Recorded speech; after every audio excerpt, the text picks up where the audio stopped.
السلام علیکم ورحمۃ اللہ وبرکاتہ.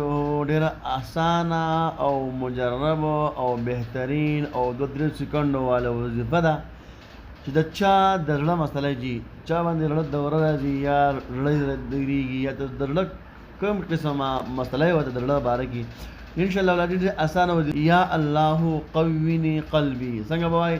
یا الله قویني قلبي هر مانځنه بعد وفیرې به وایه په دقې زړه باندې ملاس دي داسې لاس پږدي. یا الله قویني قلبي، یا الله قویني قلبي، دا به وفیرې وې په دقې ځای باندې چوپکې سي ان شاء الله ولادي د زړه د دورې نه او د زړه د ټول مسایل نه به ان شاء الله ولادي په امن کې ښه جي. او که چا دا تکلیف وي نو ان شاء الله ختم به شي. ښه، جزاک الله احسن الجزا. نو کوشش کوم ملګرو دا ویډیو مخکې ملګرو دوست شیر کوئ، په دې کې د ما ته ثواب دی.